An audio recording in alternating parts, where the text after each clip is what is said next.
I feel like we talk about this all the time, but I feel like this is our job and it's our duty to talk about our kids, the violence that's going on in Philadelphia, what's happening out here, because this shit is crazy, bro. It's really disturbing, man. It's just this past week alone, bro. I'm kind of at a loss for words of just like how fucked up it is, to keep it frank. For me, man, you got to ask yourself, like, when is this shit going to stop? Got peek through the back, so we creepin'. Caps are blue, so you know that we peeking. And I'm back for the night. Welcome, y'all. Welcome to another episode of 7 p.m. in Philly. Philly. Yes, sir. Yo, Scoot, we back. And we back. We back, man. Episode 30, dog. Ooh, damn. You smell that? It smell like another milestone. Smells good to me. Smell good. Smell like chicken. 30 deep. 30 deep. Man, we in the building, man. Yeah, we doing something, man. We on to something here, man. Yep. We on to something. Feels good. We on to something. Shout out to everybody that's showing love. And I got to give a special shout out to a group of folks, a group of people that I didn't even know that would ever even show us love and support us, man. Who that? Shout out to my folks out in Yemen, dog. Yemen. They fucking with us in Yemen, dog. Let's wrap it up for Yemen, bro. They fucking with us in Yemen, man. Yo, it's crazy, man. When you go on YouTube and you look at all, like, the demographics and people, like the different countries and people following you, I looked it up and I was like, Yemen. Oh shit. Yemen's fuck with us. Hey, shout out Yemen, man. Chandler Bing went to Yemen. Chandler Bing. Chandler Bing Bong. But yeah, man, definitely shout out to them, man. We appreciate the support. Absolutely. After our recent post, I appreciate all the love and people that was reaching out, like people that I didn't even know even watched the show, kid. Bro, like give me on man. listen to the pod, bro. Like Hey, shout out to Yemen.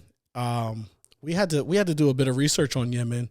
So, shout out to y'all. Thank you guys for tuning in. Absolutely. We appreciate the love. Absolutely. And shout out to everybody worldwide. Even though it's not as big as the United States and Yemen and South Africa. Shout out to South Africa also. South Africa's up there too. South Africa's up there. Yep. They fucks with us. But everybody else that you mean, whether it's 2%, 3%, 1%, don't matter. At least it's a percent. At least you're tuning in.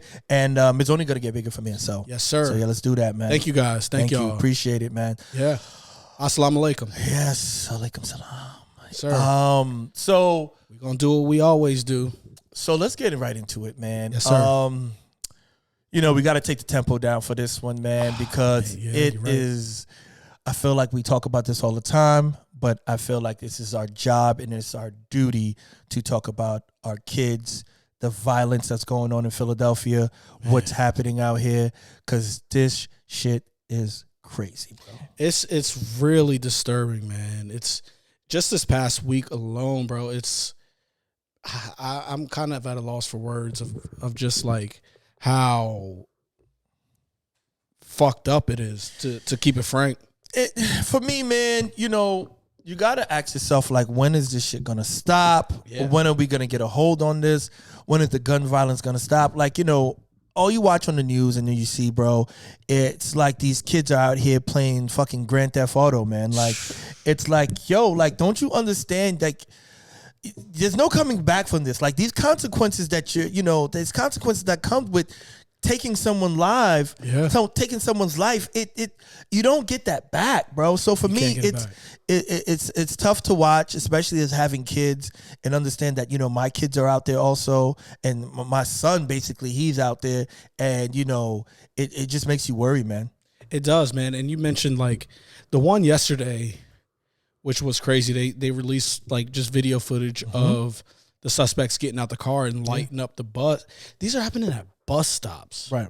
So no matter who you're targeting, there's so many innocent people around there. Right. But at a bus stop, people are just trying to get home, get to work, Right. maybe even go to the grocery store, whatever the case is. But like, bro, the targets are high school kids. Right.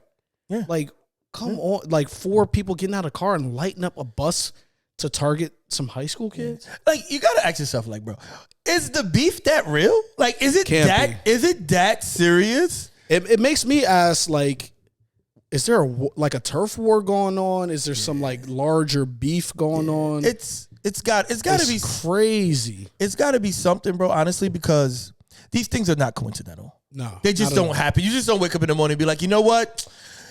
We gonna get strapped and we gonna go shoot up this bus stop for no reason. Nah, it's not coincidental. Obviously, there's some type of beef, there's some type of drama, there's some type of animosity. Something's going on that that leads to that. You know what I'm saying? Yeah, and it's been 4 locations in the past week.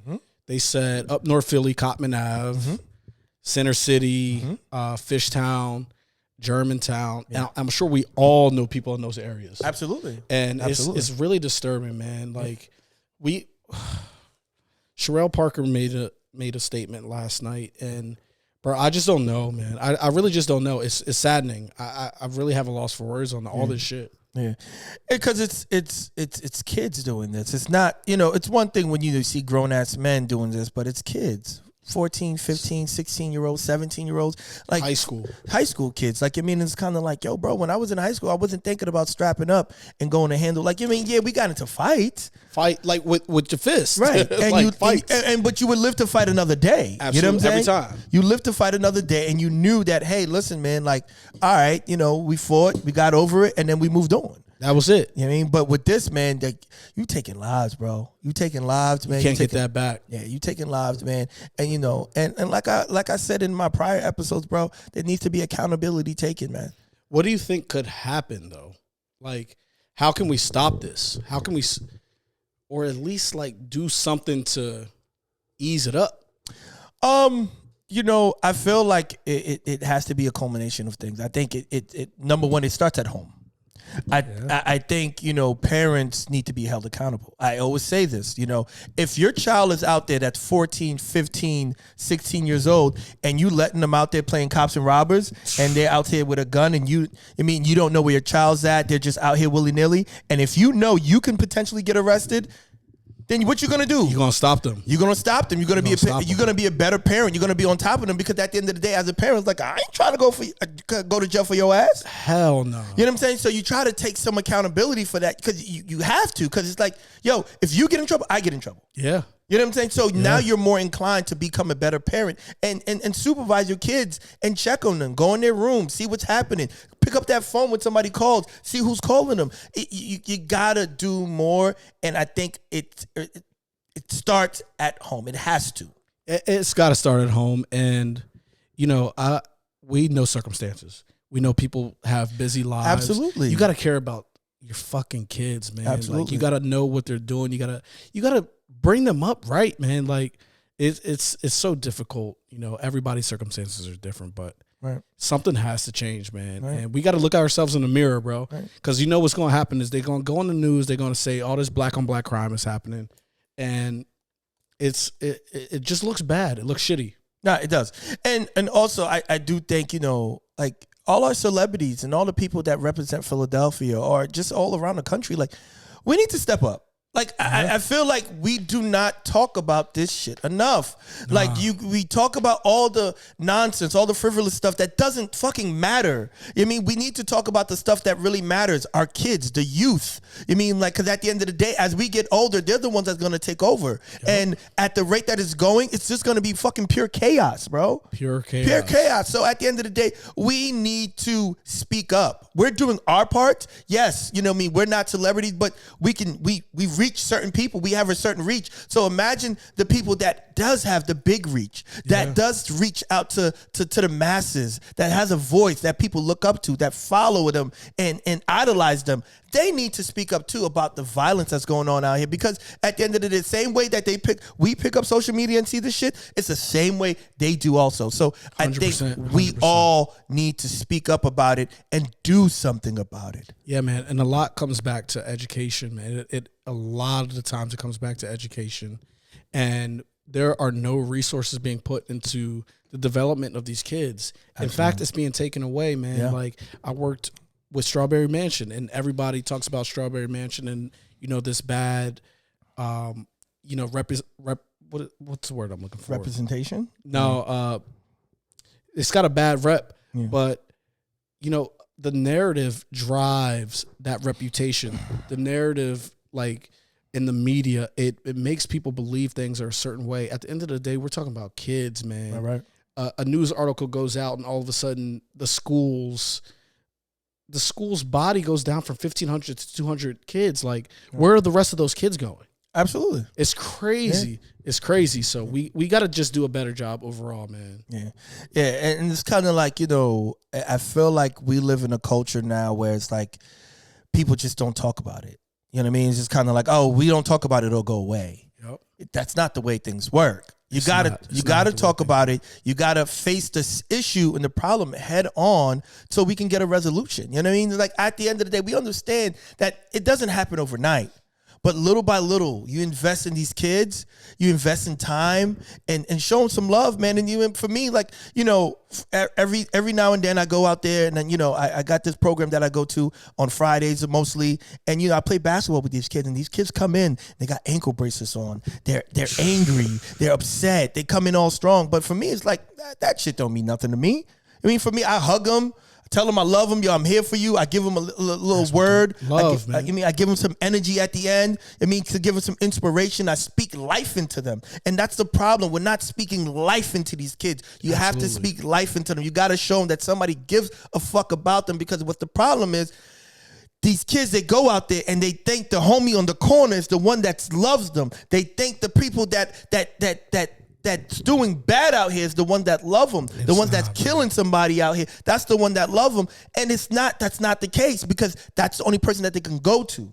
The streets don't love you, man. Right. We need to give these kids an outlet. We need to build more rec centers. We need to clean up these parks. Stop taking the goddamn libraries away. Give them some place they could go to get peace. So that's why they come to this rec center. And on Fridays, I see them.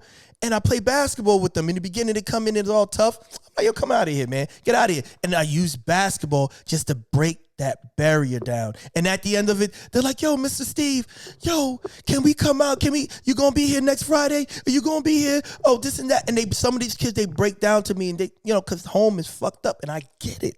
I understand. We all don't come from a great home. And I get that. But at the end of the day, like, we got to understand, we got to talk to these kids. We got to show them love, because at the end of the day, if we don't, this is what continues to happen. Yeah, man. You nailed it. Like, that's it. Love, compassion, man. Like, everybody's circumstances is different. And with a little compassion, it goes a long way. You don't have to go out there. No. Nobody's making you go out there. You're going out there for the love of your people and your community, man. Right. And so we just need more of that. Yeah, we do, and it's a lot. And we need to highlight the people that are doing it like we've been doing. Yeah, absolutely. And we need community, man. You see something, say something, man. Like, miss me with all that snitching shit. Miss me with all that, I don't want to say nothing. No, man. You don't say nothing. Things continue to happen. Open your damn mouth and say something. You see something, say something, bro. Because at the end of the day, this thing is going to continue to happen. Like, don't listen to the people, the celebrities and what you see on Instagram and snitching and all that. Like, yeah. But if you're trying to protect the community and protect your kids, man, I'm telling every freaking time, bro. Because at the end of the day, we have this stupid ass stigma and we have this stupid ass set of rules that who the fuck knows made up, that, we're not going to talk about something that we see something in our neighborhood. Oh, okay, you're not going to talk about it until that person that shot someone on the corner comes and shoots your ass, or one of your kids gets shot. No, man, you see something, say something. Open your goddamn mouth, man, because we got to protect each other. Not the bad guy that's out there. Protect each other in your community, man. 100%, man. Yeah. What do we have next? Man? Speaking on that, so at the end of the day, like I said, man, take care of your community, love each other, take care of each other, and and it don't matter how many times we gotta continue to have to talk about this. We'll continue talking about this until we see some change. Yeah, man, and let's stop fucking with each other, man. Like you said, let's continue to protect each other and stick together, and let's not have no fucking crazy shit come out about us, man. Right, because when you think about somebody who people revere as being a great individual, and then you learn about the dark sides, it gets nasty. Yeah, it really does. It gets nasty. It really does. Really check on who you guys look up to too, man, because before always back in the news. Yeah, before we even get into this, it's kind of like, it's really sad for me. Like, it's like for me, it's like, I'm hurt. Yeah. I'm angry. Yeah. Because I was one of those folks that actually looked up to this person. This person's like my idol growing up, and until recently, it's kind of like, damn, like I'm torn because it's back after back after back lawsuits that's coming out, and more things are coming out about him, and it's kind of like, after a while, it's kind of like, nigga, you did that shit. Yeah, and allegations, right? Innocent until proven guilty, but Absolutely. man, like, absolutely, if you are touching in any form of entertainment, right? You've heard stories, you've heard rumblings, and again, allegations are allegations. But like you said, this shit, it's a lot of allegations, man. Absolutely, and sometimes shit sticks to the wall. Absolutely, and this shit is just nasty work, man. Yeah. So, a producer, videographer. And wait, before you even get to it, if you don't know who we're talking about Diddy. The D, the I, the D, the D, the Y. Puff Daddy. P. Diddy. Love. We're talking about him. But Puffy Combs, man. Yeah. So he was take that. I can't. Ah, man, that was it hits a little different now. It's a little different now. Take that hits a little different now. Oh no, but I digress. Go ahead. Nasty work. So apparently, allegedly, these are all allegations. Right. A guy that was working with Diddy on his last album, the Love album, who also allegedly shot some videos for him, did some video work for him, just brought a lawsuit to Diddy's people's table, alleging all sorts of stuff, man. Yeah. And the one thing that stuck out to me was they're asking for $30 million. Which is like, where did that number come from? I don't even know. How do you even come up with a number like 30 mil? Like, it's kind of like, pain and suffering. 1, 2, 3. 30's fine. 30's cool. Yeah, let's do 30. Especially for the allegations. Yeah. But like 30 is wild. And we have an idea where the number 30 came from. But he's saying that Diddy had him on boats. Diddy had him at parties, making him watch other people engage in sexual activities, making him watch other men engage in sexual activities. He said they had Cuba Gooding Jr. fondling him. They said he had to watch a porno with Stevie J and another man. And then a porn star by the name of Knockout said that was him. So this shit is just all messy. So wait, the porn star that Stevie J was having sex with, that was him, or? No, that he's saying it was him and not Stevie J. Oh, okay. All right. But again, allegations, who knows? Yeah. But, and it's like a 73-page lawsuit that mentions that he had him engaging with a rapper from Philadelphia who dated Nicki Minaj, which I know it's not first name Dane, so it has to be what? It has to be what? Meek Mill, right? Meek Mills, yeah. There was another one that, I forget the redaction now, but it was another one. It just was so crazy, man. And, I'm riding with believing victims. I'm riding with all that stuff. But a lot of this stuff, it just seems like you just throw the hook in the water and hoping to catch something. Yeah. For me, which makes it tricky. Yeah. For me, it gives me the R. Kelly feel. Yeah. Like, because, because we've been hearing about allegations from time to time, and it's been years and years. And it was the same thing with R. Kelly. We've been hearing, like, certain things. Bill Cosby, same thing. Like, we've been hearing allegations just thrown out there until it explodes. And I think now the explosion has happened, and now everyone's just kind of like, I've heard certain things, but now this is crazy. It was the lawsuit. I got to page 25 and I was like, yeah, I can't. Yeah, you have to stop. It was a lot. It was a lot. It was very vulgar. It was very like, it was disgusting, man. And it's kind of like, for me, like, you can't make all of it up. No, you can't make all of it up. Some of it has to be true. You mean like it gets tricky. It's tricky, yeah. Like, because if it's not true, this person who's with Little Rod, he should be a producer. Then he should be a screenwriter, director, right? Because at the end of the day, it's like, yo, dog, the things that he's saying it's very elaborate. It's very believable. It is, especially when you understand how these types of things work, man, and these parties and these travelings and everything, you know. Right. And what I was thinking of earlier was they were talking about Diddy's girlfriend facilitating a lot of this stuff. Yeah. And it just gives me like Jeffrey Epstein vibes and Ghislaine Maxwell vibes. Yeah.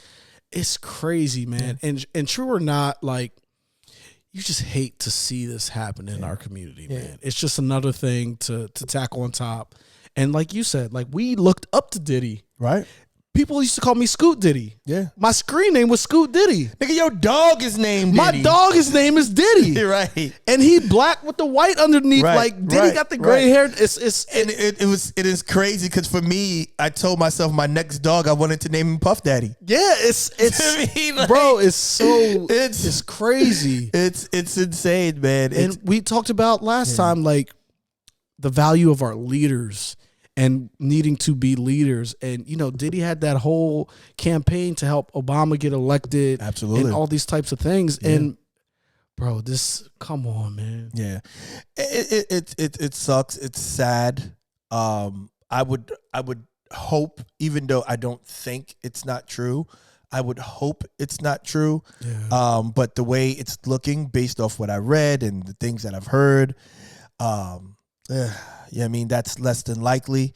You know, it's just sad, man. But it's just kind of like, it's like these entertainers, especially like the older folks, I just feel like once they reach a level of status, of money, they feel like they're unstoppable, man. Power.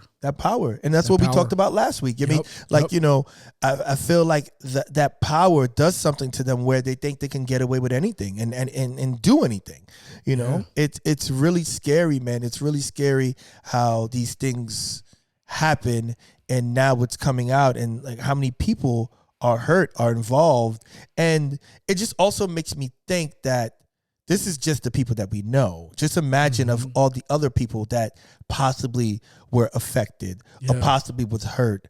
And, you know, and it just makes you think about all the other stuff. Like, you know what I mean? When we talk about Bad Boys back in the 90s and all that stuff. And, you know, it's just sad to see, because Diddy is definitely one of my heroes.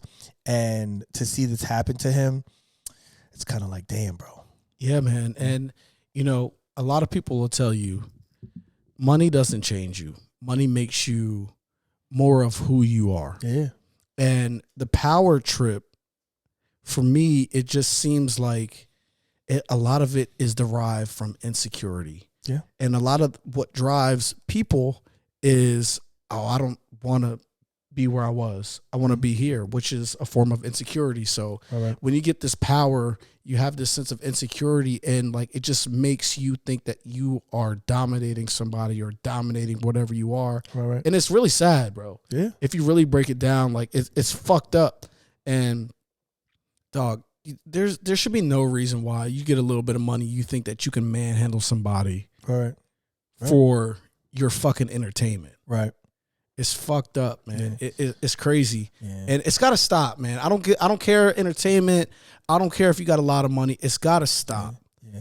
And it seems like, you know, now all these things are coming out now. You know what I mean? Obviously, the power of social media. Yeah. Access to so much information. Yeah, but I feel like, you know, all these bad things that all these bad celebrities have done is coming out. We've seen it with Epstein. We see it with Bill Cosby. Now we're seeing it with Diddy. And the list goes on and on and on, you know? And at the end of the day, like, you know, all these celebrities, they think they're untouchable until they're touchable. You know? Totally touchable. You know what I mean? So, and I mean, obviously R. Kelly, you know, and one of the greatest songwriters of all time, bro.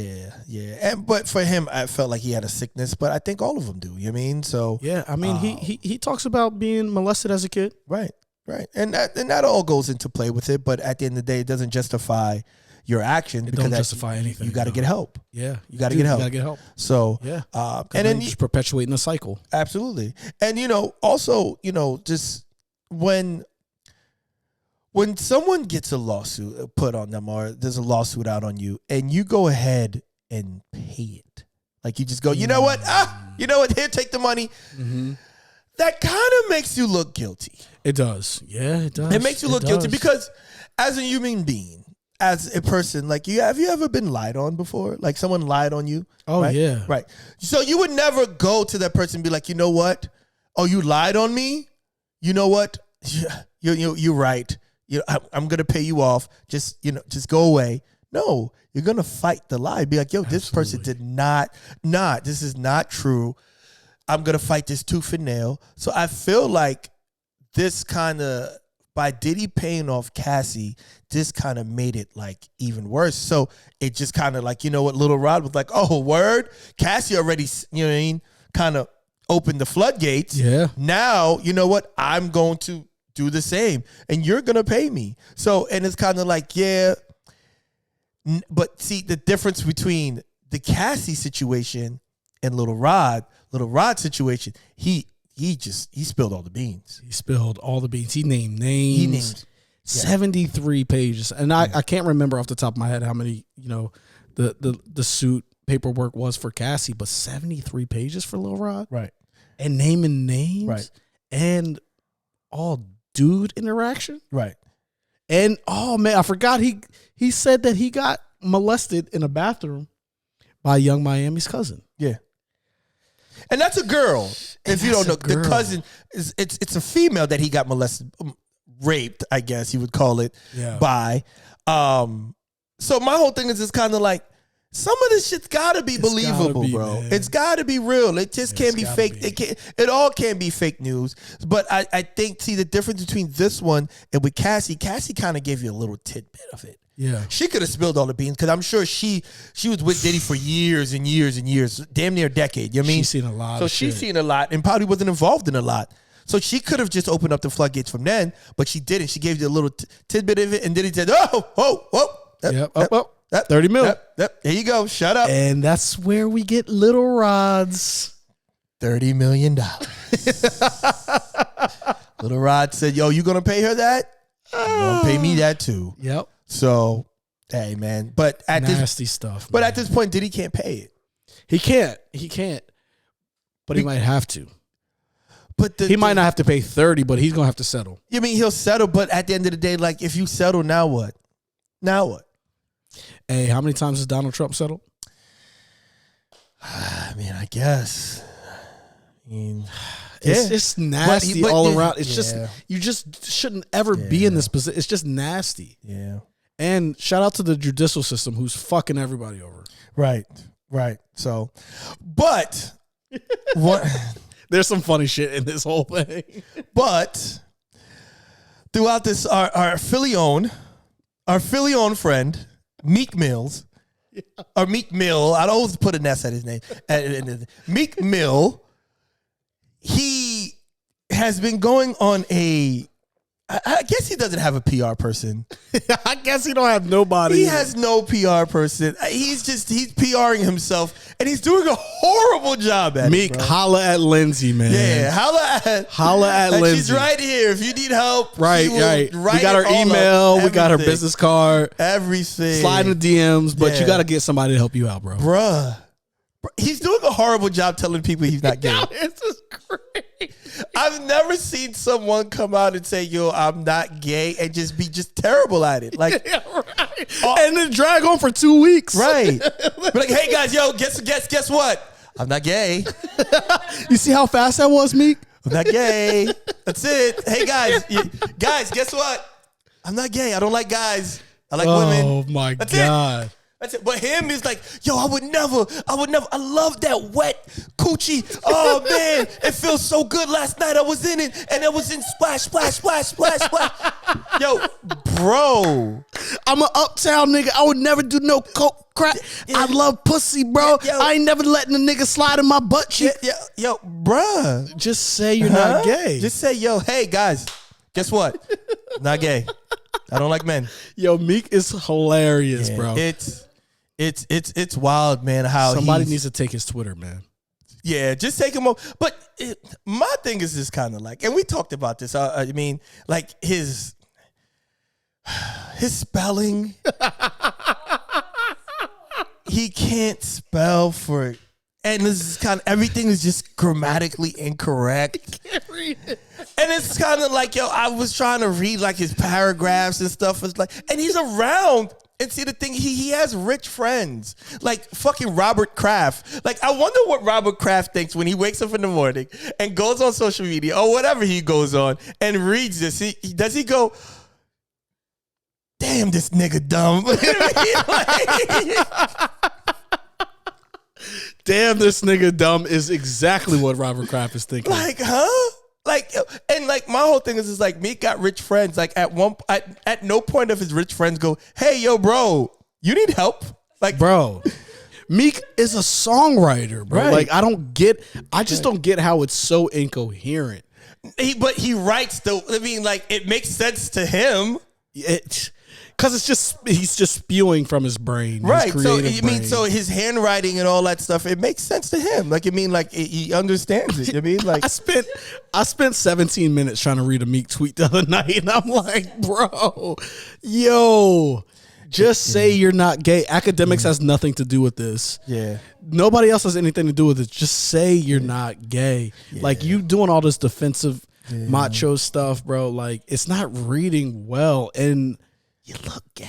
Yeah, you look gay. But yo, bro. But at the end of the day, bro. Like for me, like if you're gay, say you gay. Just say you gay. It's cool. Nobody. Like at this day and age, like it doesn't matter. Like I mean, it does, but it doesn't. It really doesn't matter, bro. I mean, like we've had so many artists come out and say they're gay. Frank Ocean said he's gay and he's been missing in action, and people are fiending for him to come back out. I mean, I guess it's different when you make gangster rap music or whatever the case may be, but it's kind of like, yo, bro, at this point, bro, you gay, bro. Who cares, man? Bro, some of the most gangster niggas in history been gay, man. Right. Like straight up. Right. So So it's cool. It's do whatever makes you happy. Nobody wants to judge you what you do behind doors, but nobody wants you to present yourself as a lie. Right. That's when people get angry. right, for real. Do your thing. Yeah. But just be open with it. And I really don't know what it stems from. I really don't know. But we just live your best life, man. It's not that serious anymore. Yeah. It's really not. But I got a question for you, Scoop. What's up? Let's hear it. Does Dream and Nightmares hit a little different now for you? I mean, The dream sounds like a little bit of booty play, and the nightmare sound like a little something different. yo, we were out the other. We were. It hits so much different. I can't even listen to that song no more. I mean, I felt like the song had its time, had its moment. I felt like, you know, but I also think like, you know, we were out the other night and then it came on and I could kind of see people's face. They were loud and like,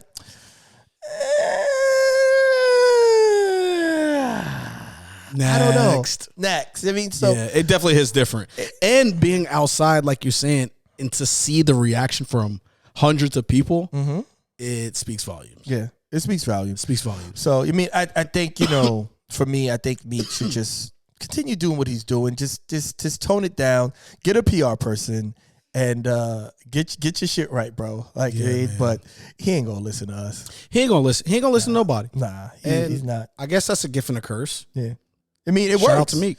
Yeah, it works. I mean, I fucks with Meek. Shout out to Meek, but God bless, bro. Yeah, man. God bless. Man. Speaking of like workplace actions, I know you've been having to go to the office more recently, right?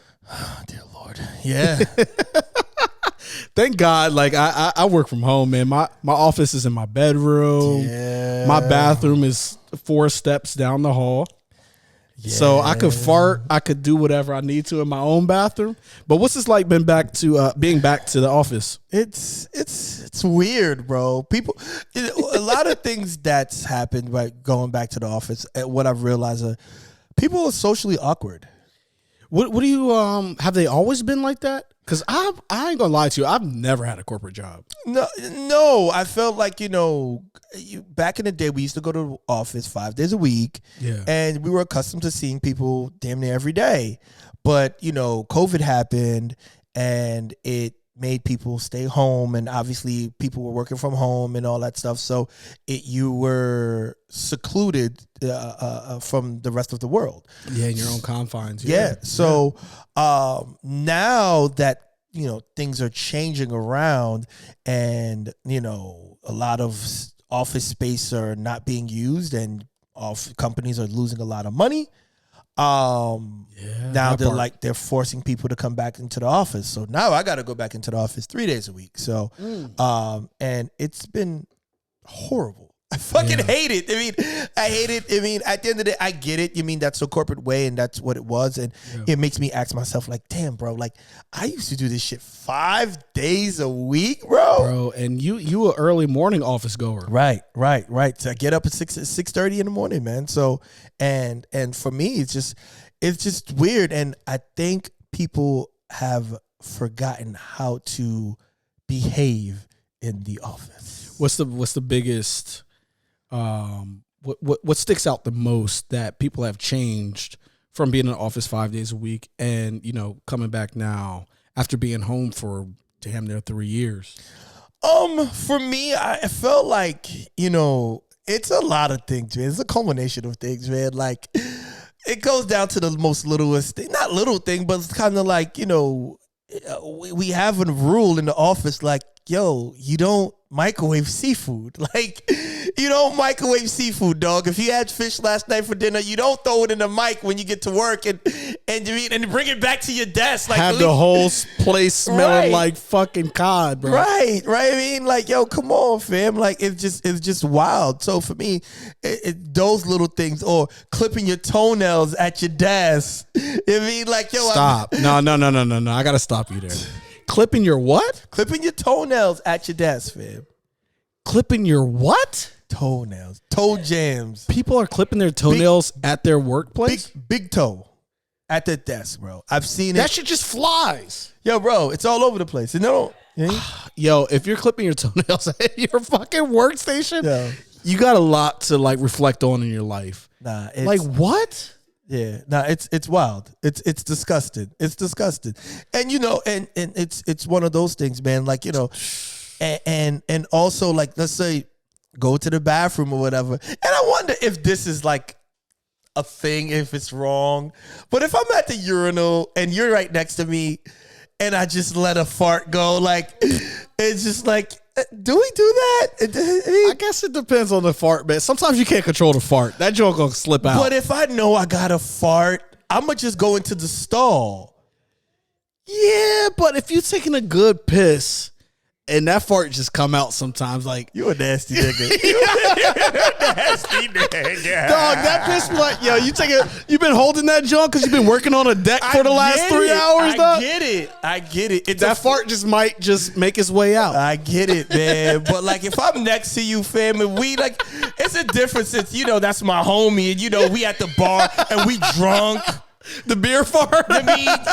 We had a couple of shots in. Then it's no holds barred. Then it's kind of like you just letting whatever fly. You know what I'm saying?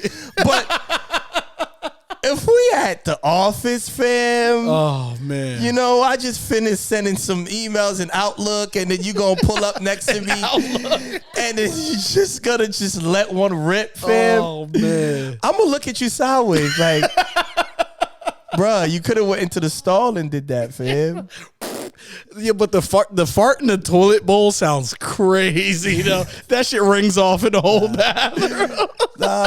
Like, yo, bro, like, motherfuckers, they'll be in the stall taking the shit, and then they'll be having a whole conversation in there. Like, yo, bro, like, I'm trying to concentrate and do what I got to do. So from now on, anytime I got to, use the bathroom, do a number 2 at work, bro, I got my headphones in, fam. Absolutely. Because number one, I don't want to be hearing another nigga like, letting loose in there. You know what I'm saying? I definitely don't.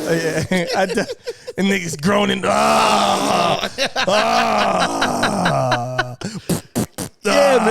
Like, nah. Nah, bro. I'm not with that, man. That shit is crazy, bro. I'm not with it, man. Nah, but what is the urinal etiquette? Is that what grinds your gears the most? Because like I said, I haven't worked in corporate America, but I know a lot of people who do. Yeah. And there's a bunch of stuff that's going on. So what makes you the most upset about people coming out of COVID and how they operate in the office? What makes me most upset?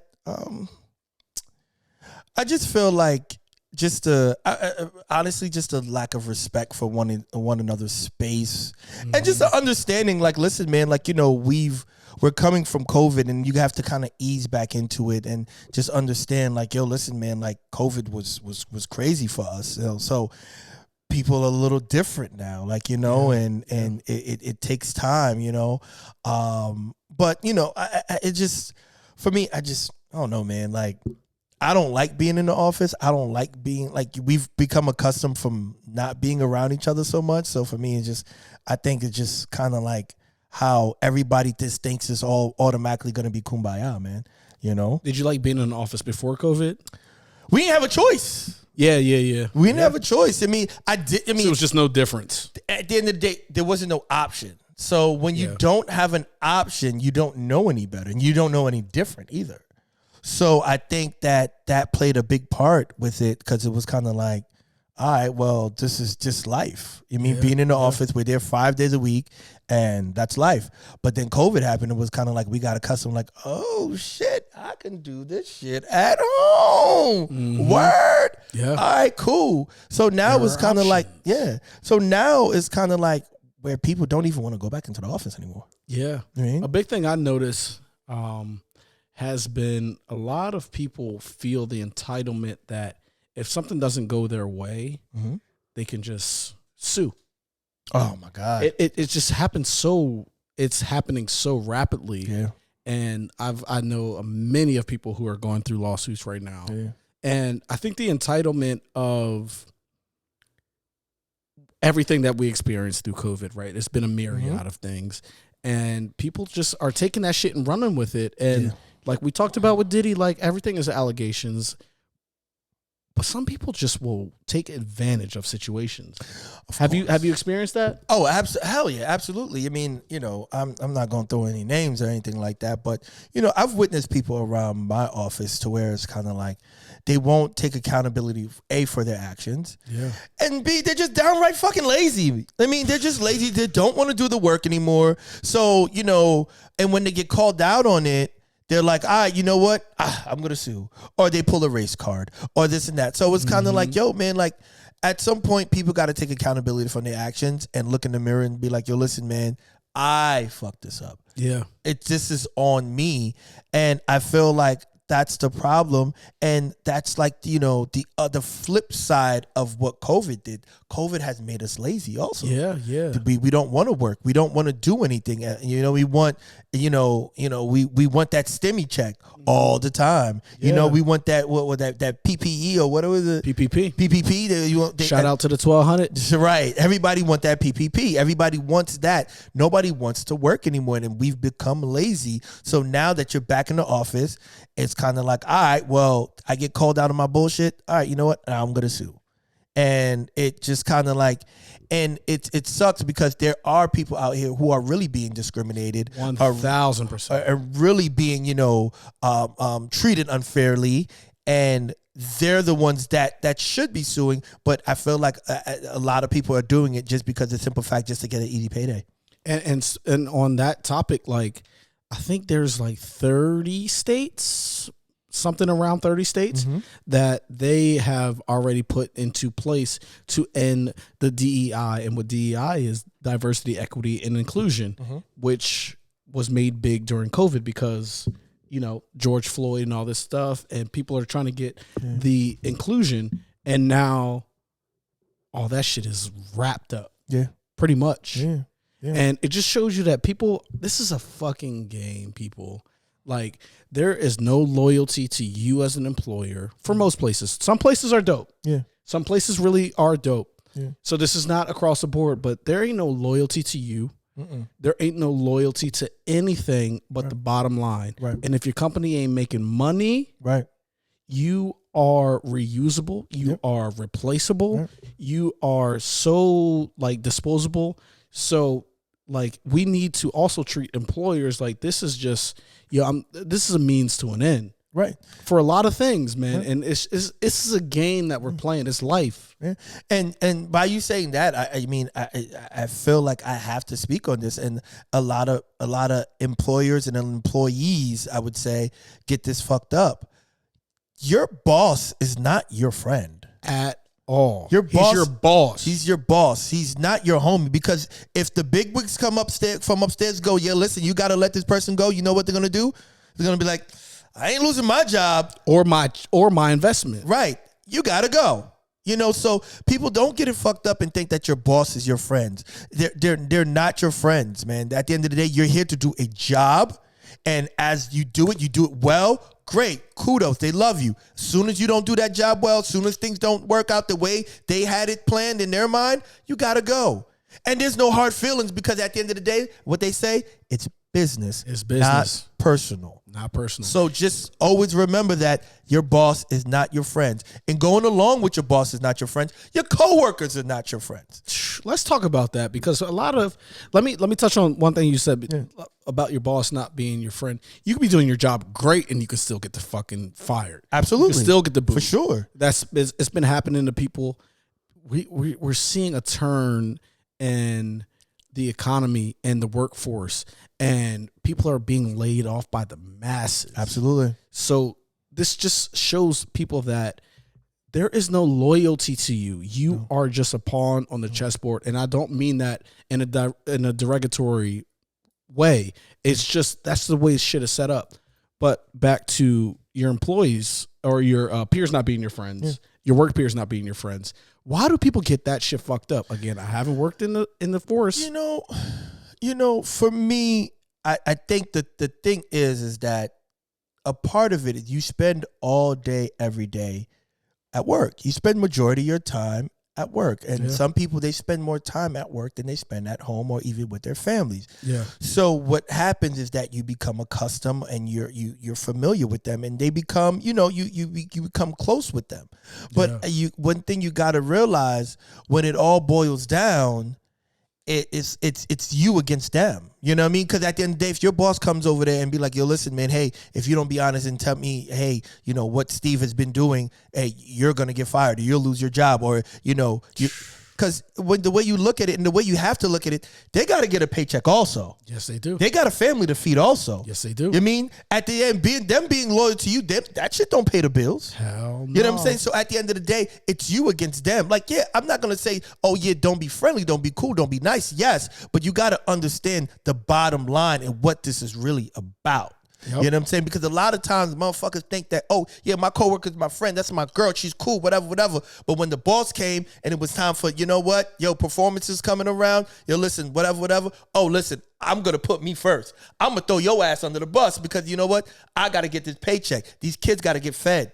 School's tuition got to get paid. Colleges got to get paid. So at the end of the day. Hospital bills got to get paid. You know what I mean? So at the end of the day, like, they're going to put themselves in front of you. So you got to understand it's more so how to play the game. It's a game. You got to be able to play the game. And where we get it fucked up, because a lot of people don't know how to play the game. You just hearing you break it down like that, you know what it reminds me of?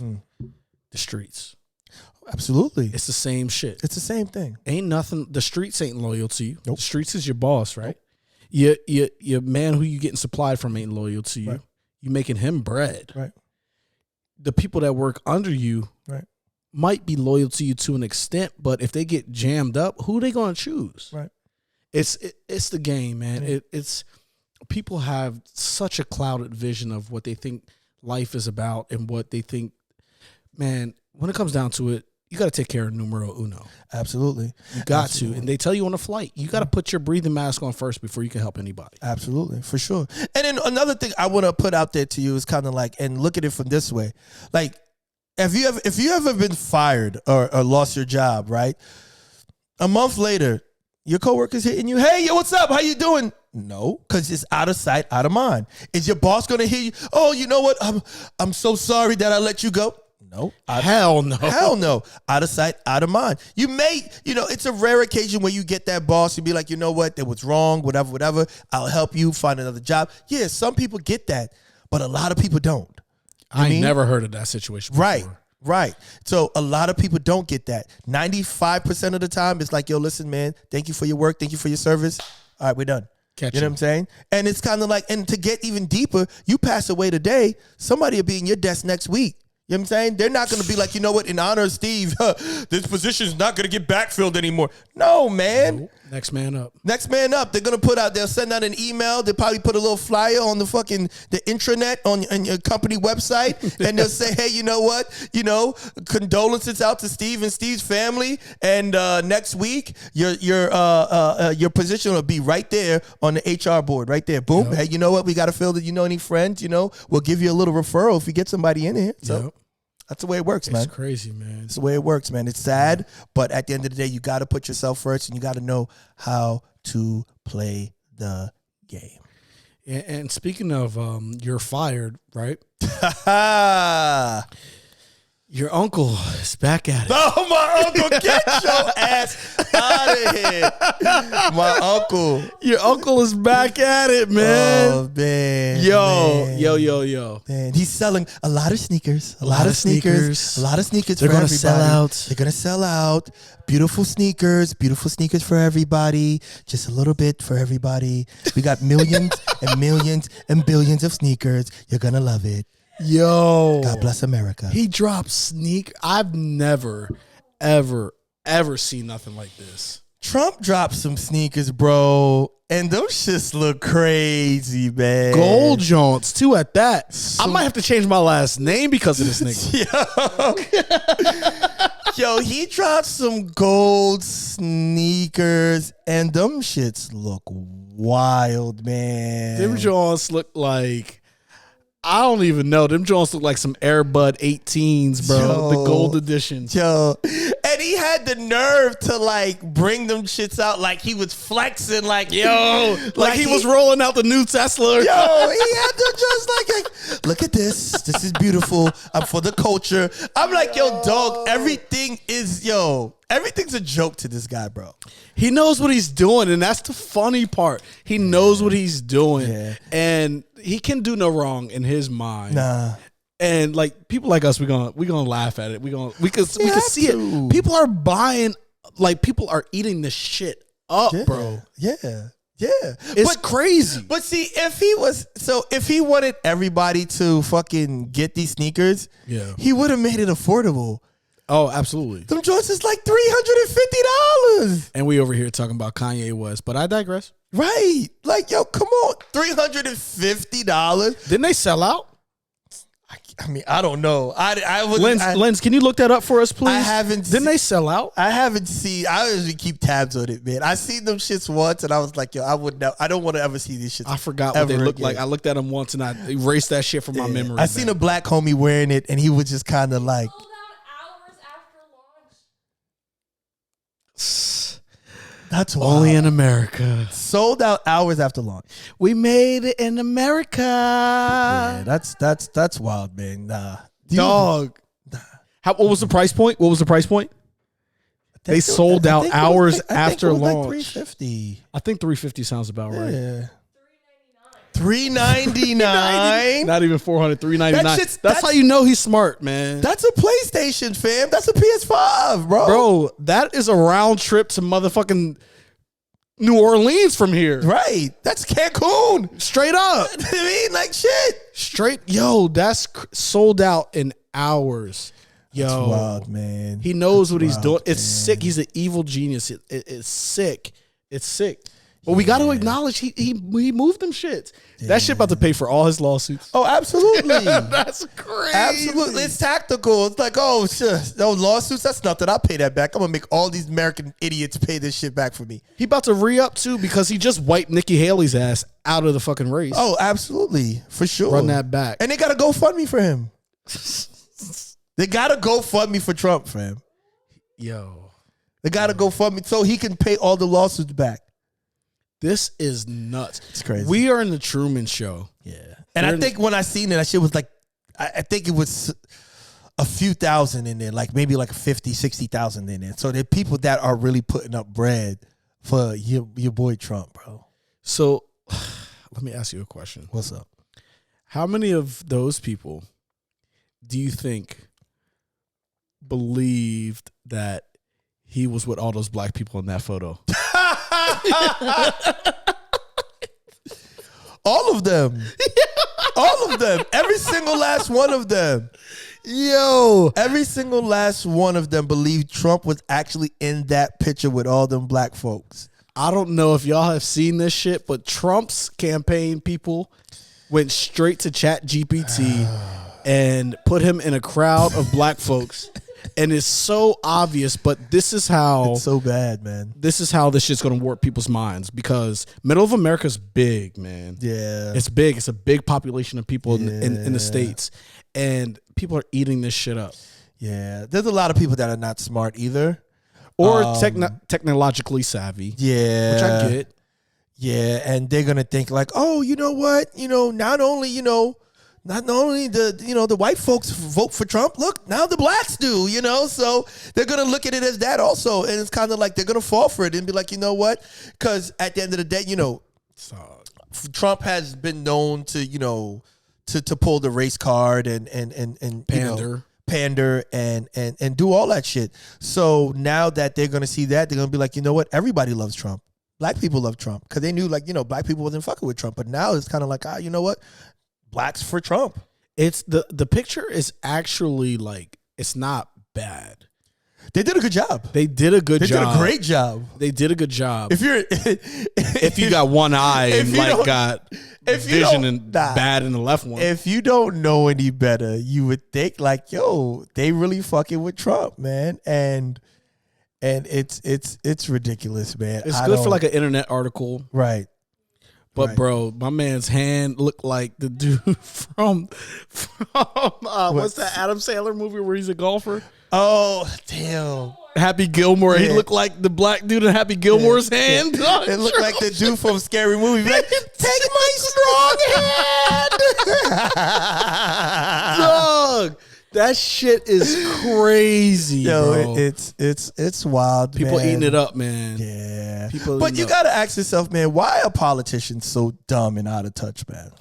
My personal opinion is they have never had to submerge themselves into any type of hardship or any type of community where they have had to like get it from the mud. Right. And Obama kind of resonated with that a little bit, but he grew up in Hawaii and all these things. Like presidents back in the day, whatever. But these presidents now, man, like I watched the Robert F. Kennedy doc, and something that stuck out to me was when it was during the Civil Rights Movement. Yeah.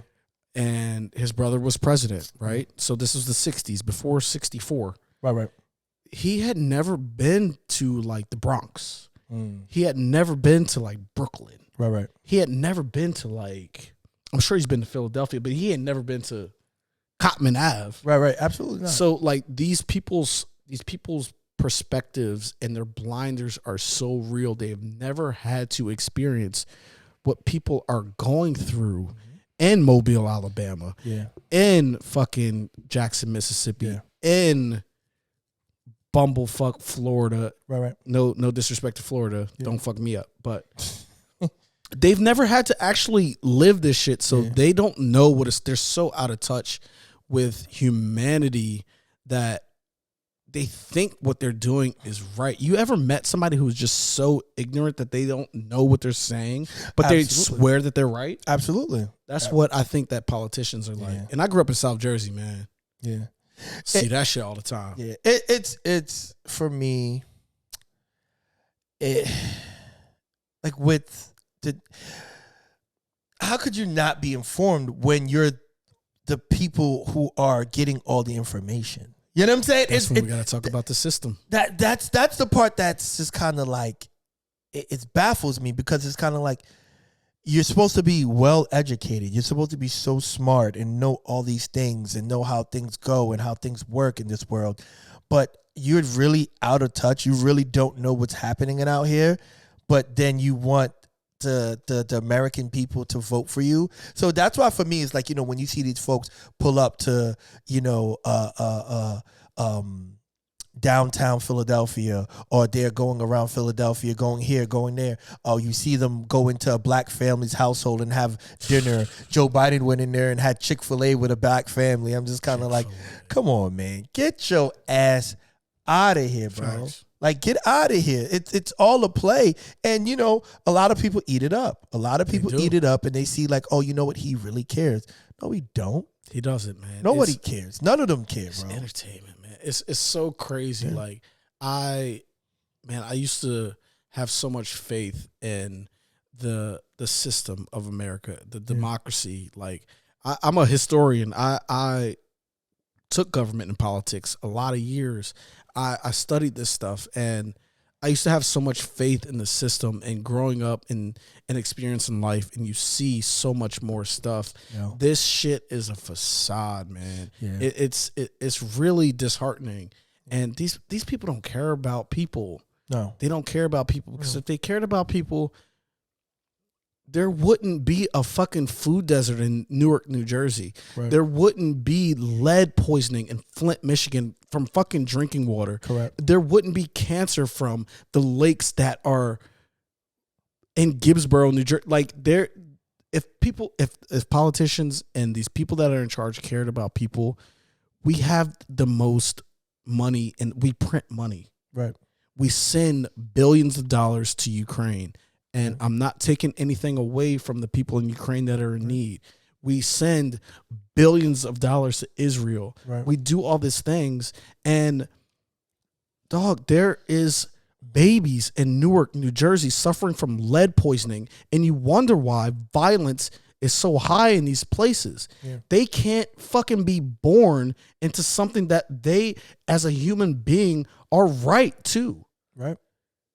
These people don't give a fuck about us. And the sooner that, in my opinion, this is just me, I'm not talking for Steve, the sooner that we can fucking realize this shit and band together, the sooner that we can start making change. But no, we want to fucking have Mitch McConnell be in office until he's 98 fucking years old, skin peeling. Yeah. Yeah. It's disgusting. Yeah. This is America. Yeah. No, and I mean, you don't speak for me, but I completely agree with everything you just said. You know, it's sad that we live in a world where, you know, America is the world police. We take care of everyone else, supposedly or the people that, you know, they have an interest in or things they have an interest in. That's when they take care of it. But we don't take care of our own backyard. And I'm all for being the world police. I'm all for helping everybody else out. But we got to take care of home first. Absolutely. You know what I mean? Like that's the important part. We can't help other people out where people are dying of things that can be fixed. Basic necessities. Right. You know, in 2024. Right. How are people still going hungry in the United States of America? How is that possible? You know, it doesn't make any sense. And it just goes to show that the interest is just, you know, it's on other things, but they're real American people and the people that actually really need it, man. Yeah, man. You know, it's sad, bro. It's sad. It's sad, but I think this, you know, these are the things that we have to talk about. We have to continue to talk about because at the end of the day, the only time things change is when outrage happens and feathers get ruffled, you know what I mean? Yep. So and you take these politicians out of their comfort zone, and we need to become more educated on politics and know who are the ones in charge for our community, for our state, for our cities, and all that. Because at the end of the day, we think that the president is a face of it all when that's far from the truth. The president is just the commander in chief, y'all. Yeah. Go look at who represents your whatever state you live in Congress. Go look at whoever is representing your local Congress and really do your research. The president is just the commander in chief. Right. That is his sole responsibility. Right. And he has power to veto stuff. Yeah. He don't make laws. Yep. He don't create laws. Yep. He don't do any of that other stuff. So go ahead and do your research and don't think that you just need to vote November every 4 years. There's people that make laws in your counties, in your cities, and in your states that you need to be hip to. Yeah. and go ahead and do that shit, man, because that's where the change is going to come. Absolutely. And when people say go out and vote, or people suffered for the right to vote, they don't just mean for the fucking president. They mean for all that shit. So go ahead and do your due diligence, because at the end of the day, this country is very, very, very, very red. And I ain't taking nobody's political shit, whatever. Believe what you believe. But if it wasn't for these major cities, we'd be in big trouble as a progressive nation. And I'm going to leave it at that. Well said, Scoot. Well said. And I mean, there's nothing more I can say to that. At the end of the day, we just need to wake up and see what's really happening out here. See what's going on, and we got to make change. We got to stand up for what is right. We can't keep standing around and keep watching all this stuff happening and not do anything about it. You know, at the end, it's just going to get worse and worse and worse, and who knows where we're going to end up at. So, it's a domino effect, it just keeps happening and keeps happening, and as things keep happening, we'll get affected. We think that, oh, you know what, out of sight, out of mind, until it's actually in your sight, and it is in mind. I mean, so, but definitely well said, Scoot. And thank you, brother. I mean, and that's what I'll say about that. Yeah, man, and that's it. Yeah, like, let's stick together. Yes, sir. Yes, sir. Ooh, we on an hour 6 minutes, man. You know these folks ain't got that mental capacity to fucking sit here and watch it for an hour and 6 minutes. What do you think? Especially when we start getting deep, I start raising my voice and shit. Right. Y'all got Scoot angry this episode, man. I'm normally the one that gets fired up in this bitch. Episode 30 got me in my bag. Right, man. But yeah, man. But yeah, but with that being said, bro, you got anything else for the folks before we get the fuck out of here? Last time I'm saying. No, not last time, but last thing I'll say today is thank y'all for rocking with us again. Yes, sir. Big shout out to Yemen. Yes, sir. We fuck with y'all in Yemen. Yo, shout out to my Yemen folks, man. Shout out to my Yemen peoples out there. We gonna come out to Yemen. Yeah, yo, listen, man. Yemen, send us an invite. We coming out there. We bringing the whole team, yes, the sir. whole squad out to Yemen, man. You mean? Yeah. We're bringing them out to Yemen. We bring them out to South Africa. We fuck with you, South Africa. Thank you for showing us love. You mean? And everybody, in all the states here. I mean, thank you for showing us love. Philly, we love you. We love everybody here. I mean, Scoot, you got anything before we sign out? Nah, we love y'all, man. Thank y'all for rocking with us. Let's keep it going. 30 in the books, man. Another milestone. Yes, and we got to clap that up. We got to clap that up one last time. Yes, 30. We touching milestones, man. I'm proud of us. And sure. Steve, shout out to you as always, my brother. Yeah, absolutely. That's it, man. Yo, thank you for rocking with us for another episode of 7 p.m. in Philly. I'm Steve. My co-host Scooter, and we out this beat. Cheer.